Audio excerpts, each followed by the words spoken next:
அனைவருக்கும் வணக்கம். வளர்புரை குழுமம் நடத்தும் காணொளி பேச்சு போட்டி. எனது பெயர் திவாகர், தருமபுரியிலிருந்து பேசுகிறேன். தலைப்பு சுதந்திர போராட்டமும் வஉசியும் என்கின்ற தலைப்பிலே நான் பேச வந்திருக்கின்றேன். ஆங்கிலேயரிடம் அடிமைப்பட்டு கிடந்த இந்திய சுதந்திர போராட்ட வரலாறு என்பது நீண்ட நெடியது. இதில் பலருடைய பங்கு அளப்பரியது. ஒவ்வொருவருடைய பங்களிப்பின் விளைவாகத்தான் இந்தியா பின் காலங்களில் சுதந்திர காற்றை சுவாசிக்க முடிந்தது என்பதை நாம் அறிவோம்.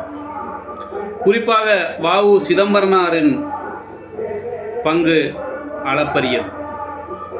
வெள்ளிப்பனிமலையின் மீதுலவுவோம், மேலை கடல் முழுதும் கப்பல் கட்டுவோம் என்கின்ற பாரதியின் வாக்கை நிலைநாட்டியவர் வஉ சிதம்பரம் பிள்ளை. ஆங்கில அரசு நிறுவனங்கள் தான் இந்திய வணிகங்களுக்கான ஏற்றுமதி இறக்குமதிக்கான கப்பல்களை செலுத்தி வந்தது.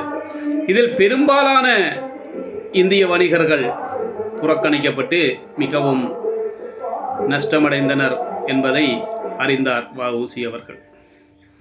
இதில் தானே ஒரு கப்பல் நிறுவனத்தை பதிவு செய்து வாடகைக்கு கப்பலை பெற்று இந்திய வியாபாரிகளுக்கு உதவி செய்து அதை செலுத்தி வந்தார். அதிலும் தடை ஏற்படவே மீண்டும் சொந்தமாக கப்பல் இல்லை என்று சொன்னால் நாம் இந்த கப்பல் நிறுவனத்தை தொடர்ந்து நடத்துவது கடினம் என்பதை உணர்ந்த வஉசி அவர்கள் அனைவரிடமும் சிறிது சிறிதாக பணத்தை சேகரித்து பார்த்தார். ஆனால் அது போதுமானதாக இல்லை என்றவுடன் வட மாநிலங்களுக்கு சென்று தனது பேச்சாற்றலால் பணத்தை திரட்ட முடிவு செய்தார். வட மாநிலங்களுக்கு செல்லுகின்ற பொழுது, வந்தால் கப்பலுடன் வருவேன், இல்லையில் கடலிலே வீழ்ந்து சாவேன் என உறுதியாக தெரிவித்தார். சொன்னது போலவே அவர் தன்னுடைய பேச்சாற்றலால் அங்குள்ளவர்களிடமும் பணங்களை பெற்று கப்பல் ஒன்றை வாங்கும் அளவிற்கு உயர்ந்தார். கப்பலை வாங்கி இந்திய வணிகர்களுக்கு நல்ல உதவிகளை செய்தார். இருந்த தொழிற்சாலைகளிலும் தொழிலாளர்களுக்கு ஏற்படும் பிரச்சனைகளை அவர் பேசி வந்தார். அவர் ஒரு வழக்கறிஞர், பேச்சாளர், எழுத்தாளர் என்கின்ற பன்முகத்தன்மைகள் இருந்ததால் பல பிரச்சனைகளிலே அவர் போராட்டங்களை முன்னெடுத்து இந்திய விடுதலைக்காகவும் இந்திய மக்களின் வளர்ச்சிக்காகவும் பாடுபட்டார். இவர் இவ்வாறே இருந்துவிட்டால் மிகுந்த ஆபத்து என உணர்ந்த ஆங்கில அரசு அவரை கைது செய்ய தீர்மானித்தது. தூத்துக்குடியில் கைது செய்தால் மிகப்பெரிய பிரச்சனை ஏற்படும் என்பதால் அவரை திருநெல்வேலிக்கு வரவழைத்து அங்கே கைது செய்ய தீர்மானித்தது. இவரும் சுப்பிரமணிய சிவாவும் அங்கு செல்ல தீர்மானித்த பொழுது இவர் கைது செய்யப்படுவார் என உணர்ந்த அவரது நண்பர்கள், அவருடைய நலன் விரும்பிகள் அவரை செல்ல வேண்டாம் என தடுத்தார்கள். ஆனால் வஉசி ஏற்றுக்கொள்ளாமல் அங்கு சென்று பின்னர் அவரை கைது செய்தார்கள். கைது செய்தவர்கள் அவரை ஒரு அரசியல் கைதி போல் நடத்தாமல் சாதாரண கைதி போல் நடத்தினார்கள்.